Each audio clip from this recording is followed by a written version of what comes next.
The antiseptic smell of death clung to everything. Alina Carter pressed her father's cold hand between both of hers, willing warmth back into his skin. Judge Nathaniel Carter's chest rose and fell only because machines forced it to. 3 weeks since the courthouse explosion. 3 weeks of waiting for him to open his eyes. He never did. $8 million. Alina whispered the number like a prayer. Switzerland. Experimental treatment. The only chance her father had, and she couldn't afford even the plane ticket. The door opened without a knock. He walked in like he owned the room, the hospital, the entire city. Charcoal suit. Steel gray eyes. Damon Wolf, CEO of Sterling Industries, looked at her the way surgeons looked at tumors. Alina Carter. Not a question. A statement of fact. She stood, anger flooding her veins. Get out. Your father needs treatment you can't afford. He stepped closer, calculated and cold. I'll pay for everything. Every cent. Her heart stopped beating. The machines beeped. Her father's hand went limp in hers. Why? Marry me. The words hung in the air like smoke after gunfire. Alina stared at this stranger, this man with winter in his eyes, offering her the impossible. You're insane. I'm practical. He placed a business card on the bedside table. A contract marriage. 1 year. You play the role of Mrs. Wolf at business functions. In return, your father lives. Why me? His jaw tightened. Because you're smart enough to say yes and desperate enough to mean it. 24 hours, Miss Carter. Then the offer expires. He turned to leave. Wait. Her voice cracked. What do you get out of this? Damon paused at the door, his back still to her. Everything I've worked for depends on having a wife. My father's will requires it. No wife, no inheritance. No inheritance, no company. So you'd lose everything. I'd lose the only thing that matters. He looked back, and for a split second, something raw flickered across his face. Power is all I have left. It's all I've ever had. The door closed. Alina sank into the chair, staring at the business card. Behind her eyes, she saw the explosion again. Felt the heat. Heard her father's scream cut short. She picked up the card. 1 year of her life for all of his. There was no choice at all. Sterling Tower pierced the sky like a knife. Alina stood in the marble lobby, watching her reflection fracture in 1,000 glass surfaces. She didn't recognize the woman staring back. Miss Carter. Follow me. The assistant's heels clicked like gunshots against marble. No warmth. No greeting. Just cold efficiency. The conference room was all ice and steel. Floor-to-ceiling windows showed the city below, ant-sized people living ant-sized lives. Real lives. The view is one of the building's greatest features. Alina turned. Damon stood in the doorway, perfect and untouchable in a black suit. I prefer what's beyond the view, she said. Real people. Real lives. Something flickered in his eyes. Then it vanished. The contract. He gestured to the thick stack of papers on the table. My lawyers ensured every detail is covered. Alina pulled out her phone instead of reaching for the pen. She dialed. Alina, tell me you're not actually doing this. Mia Rodriguez's voice cut through the speaker. The Ice King is in the room, Alina said flatly. A pause. Then listen up, Mr. Corporate Overlord. If you hurt my girl, I know 17 ways to make death look natural. I watched true crime. Damon's jaw tightened, barely perceptible. Mia graduated top of her class, Alina continued. Works at the public defender's office. Unlike some people, she has a soul. She's reviewing your contract now.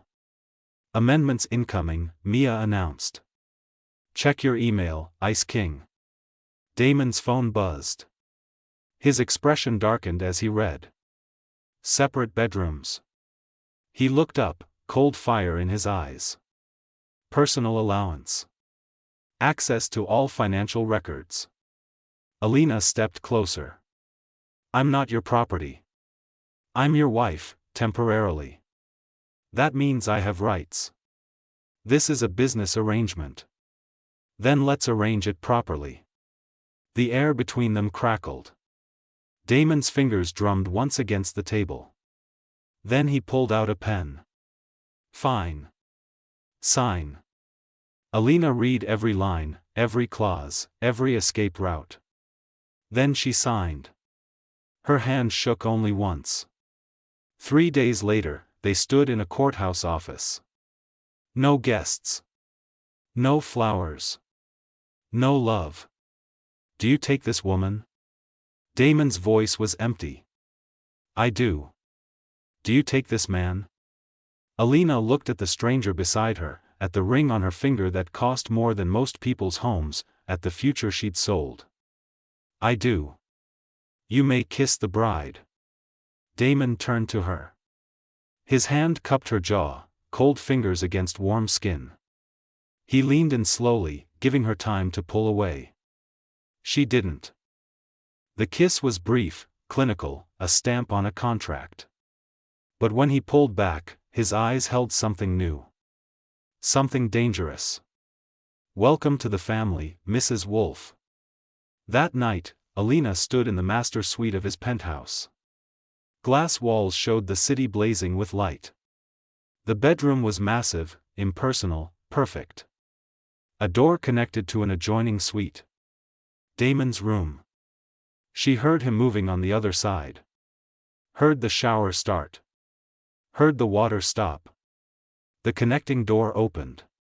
He stood there in a black t-shirt and sleep pants, looking almost human. Almost vulnerable. Ground rules, he said. No one knows this is fake. Not press. Not friends. Not family. I don't lie to people I care about. Then learn. His voice hardened. My world eats weakness. If they think this marriage is fake, they'll destroy you to get to me. Why would anyone want to destroy you? His laugh was bitter. Because I destroyed them first. He started to close the door. Damon. Her voice stopped him. What happened to you? For a long moment, he said nothing. His hand gripped the doorframe, knuckles white. I trusted someone once, he said quietly. My business partner. My best friend. He stole everything, framed me for fraud, and walked away clean while I spent 2 years clearing my name. By the time I won, my father was dead. Heart attack from the stress. So I took everything back, piece by piece, until there was nothing left of him but ruins. That's why you need the inheritance. To keep what you built. To keep what I took back. His eyes met hers, empty and cold. Don't look for a good man, Alina. I burned him to ashes years ago. The door clicked shut. Alina sank onto the bed, her wedding ring heavy as chains. What had she married? 2 months passed like a performance. Charity galas. Business dinners. Alina played the perfect wife while Damon played the devoted husband. They never touched unless cameras watched. They never spoke unless others listened. At night, they returned to separate rooms and careful silence. Until the night everything changed. Alina's phone rang at 2 a.m. Switzerland. Her father's voice, weak but alive, crackling through the speaker. Sweetheart. I'm awake. She collapsed against the wall, tears streaming. Dad. Oh God, Dad. The treatment worked. The doctors say I can come home in a month. After she hung up, she stood in the dark penthouse, shaking. Alive. Her father was alive. The connecting door opened. Damon stood there, hair disheveled, eyes alert. What happened? My father. He's awake. The treatment worked. The words tumbled out. He's coming home. Something shifted in Damon's expression. Something almost like relief. That's good, he said quietly. You should celebrate. I don't know how. She wiped her eyes. I've been holding my breath for so long, I forgot what it feels like to breathe. He stepped into her room. Closer than he'd ever been when they were alone.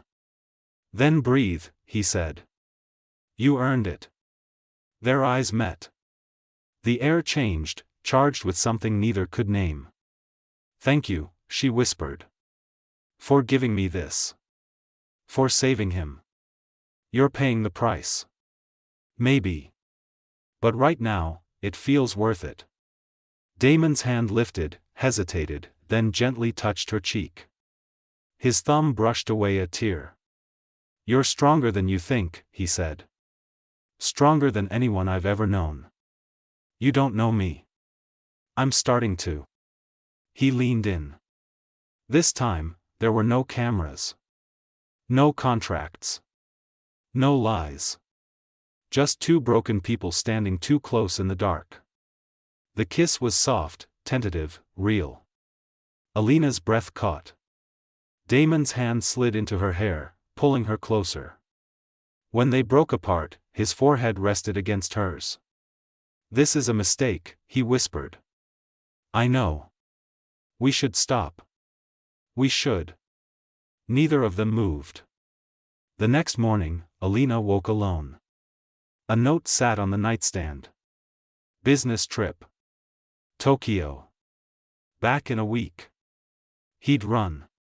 And maybe that was for the best. Maybe they both needed distance before this fake marriage became something neither could control. 3 days later, Mia showed up at the penthouse, wild-eyed and furious. We need to talk. Now. Alina let her in. What's wrong? Mia threw a folder onto the glass coffee table. Documents spilled across the surface. Bank statements. Legal papers. Emails. I did some digging on your husband. Mia's voice shook. Alina, the courthouse bombing. The one that nearly killed your father. What about it? Damon's company was bidding on a city contract. Your father was the judge presiding over the fraud case against Sterling Industries. If your father had ruled, Damon would have lost everything. The room tilted. Alina grabbed the back of the couch. No. The bombing happened 2 days before the verdict. Mia's eyes filled with tears. Alina, I found emails. Correspondence between Damon and a demolitions expert who disappeared right after the explosion. You're lying. I wish I was. Mia picked up a printed email. Read it yourself. He needed your father out of the way. And when the bombing didn't kill him, Damon found another solution. He married you. Kept you close. Controlled the situation. Alina's hand shook as she read the email. The words blurred. The judge is the problem. Remove him, and we're clear. Damon's email signature sat at the bottom. The door opened. Damon walked in, back early from Tokyo, and froze when he saw the documents. His face went white. Alina, did you try to kill my father? Her voice was hollow, dead. Did you bomb the courthouse? Let me explain. Yes or no? The silence stretched like a scream. The emails are real, Damon said finally. But I didn't plant the bomb. I swear to God I didn't. I was angry, desperate, but I would never. You married me to cover it up. The pieces fell into place, jagged and sharp. You married me to make sure I never suspected you. To keep me quiet? No, that's not why, Lear. She threw the folder at him. Papers scattered like evidence. You used me. You used my father's pain. And I was stupid enough to trust you, Alina. Please, get away from me. She backed toward the door, her wedding ring suddenly burning. The contract is void. I'm done. If you leave, the payments stop. His voice cracked. Your father's treatment, the hospital bills, everything. It all stops. She froze at the door. So that's it? Tears streamed down her face. You're holding my father's life hostage? I'm trying to protect you. Damon stepped forward, desperate. The truth is more complicated than those emails. Someone set me up. The same person who tried to destroy me before? If you walk away now, they'll come after you, too. I don't believe you. Then believe this. His gray eyes burned. I didn't plant that bomb, but I know who did. And if you want justice for your father, you need to trust me. Lena's hand gripped the doorknob. Behind her, Mia stood silent. Ahead of her, the man she'd almost started to care for stood with secrets in his eyes and lies on his lips. Give me one reason, she whispered. One reason to stay. Damon looked at her like a man drowning. Because despite everything, despite this contract and these lies, I've fallen for you. And I think you've fallen for me too. The penthouse went silent, except for the sound of her racing heart. Alina didn't leave. She stayed frozen at the door while Mia gathered the documents and walked out without a word. The betrayal in her best friend's eyes cut deeper than any of Damon's lies. The penthouse felt like a cage. Talk, Alina said. You have 5 minutes before I walk out and never come back. Damon moved to the bar, poured 2 glasses of whiskey with shaking hands. He drank his in one swallow. The emails are real. I won't lie about that. He set the glass down hard. I was furious when your father reopened the fraud investigation. It was based on false evidence planted by Marcus Chen, my former partner. The same man who destroyed me once before, so you threatened my father, said horrible things I didn't mean. Things I regret every day. He looked at her, and for the first time, she saw real fear in his eyes. But I never acted on them. The night before the bombing, I withdrew my complaint. I decided to face the verdict, whatever it was. I have proof. He pulled out his phone, showed her a legal document. Withdrawal of complaint, dated the day before the explosion, then who bombed the courthouse. Marcus. Damon's voice turned to ice. He knew I'd withdrawn. He knew the case would fall apart. So he bombed the courthouse to frame me, to make it look like I'd gone through with the threats. He wanted me arrested for attempted murder. That's insane. He's insane. Damon's jaw clenched. I've been investigating him for months. He's been embezzling from his new company, just like he did to mine. When your father woke up, I knew Marcus would come after him again. That's why I married you. Not to cover it up, but to protect you both. Lena's head spun. You're asking me to believe you married me out of the goodness of your heart? You, the man who just admitted he destroys everyone who crosses him? I'm asking you to believe I'm trying to be better. He stepped closer. Because of you. You make me want to be the man I was before Marcus poisoned everything. Show me proof, she said. Real proof, not just your word. Damon pulled out a flash drive. Everything's here. Bank records showing Marcus's embezzlement. Security footage proving he met with the bomber. Phone records. I was going to turn it over to the FBI tomorrow. But I wanted to tell you first. Why? Because despite this contract, despite how we started, you deserve the truth.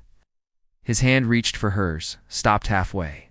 And because I meant what I said, I've fallen for you, Alina. Somewhere between the fake smiles and the separate bedrooms, you became real to me. She stared at the flash drive. At the man holding it? At the choice before her. If this is real, why didn't you tell me from the beginning? Because I'm a coward. The admission seemed to cost him. I was terrified you'd hate me before you ever knew me. And I was right. Lena took the flash drive. I need to verify this. Independently. She turned to leave, then stopped. Damon, if you're lying to me, if any of this is another manipulation, I won't just walk away. I'll destroy you the way you destroyed Marcus. Do you understand? His gray eyes met hers, unflinching. I understand, and I deserve it. She left. 2 days later, Alina sat in an FBI field office. Agent Sarah Chen, no relation to Marcus, reviewed the evidence. This is substantial, Agent Chen said. We've been building a case against Marcus Chen for months. This seals it. So Damon's telling the truth? About Marcus bombing the courthouse? Yes. About the embezzlement? Yes. About withdrawing his complaint against your father? She pulled up a document. Verified. Mr. Wolf withdrew his legal action 18 hours before the explosion. Relief and rage warred in Alina's chest. Why didn't he go to the police immediately? He did. They didn't believe him. He's not exactly sympathetic, and Marcus covered his tracks well. Agent Chen leaned forward. But there's something you should know. We've been watching Marcus. He knows your father is awake. And we have credible intelligence that he's planning another attempt. The world stopped. When? Soon. Your father's scheduled to return to the States next week. Marcus knows that once he testifies, the case is over. Then arrest Marcus now. We need your father's testimony to make the charges stick. Agent Chen's expression softened. Mr. Wolf offered protective custody for both you and your father. He's also offered to testify against Marcus, even though it'll expose his own threats. He'd incriminate himself to protect my father. He already has. He gave us everything. Alina stood on shaking legs. Everything she thought she knew had shattered and reformed into something new. Something terrifying. I need to see him. She found Damon in his office at Sterling Tower. He stood at the window, staring at the city below, looking more alone than any person should. It's true, she said. All of it. He turned, and the hope in his eyes broke her heart. You believe me? The FBI verified everything. She stepped into the office. Why didn't you tell me you were putting yourself at risk? Why didn't you tell me you offered to testify? Because it's what I should have done from the start. He moved toward her, slow and careful. I made threats I didn't mean. I let my anger control me.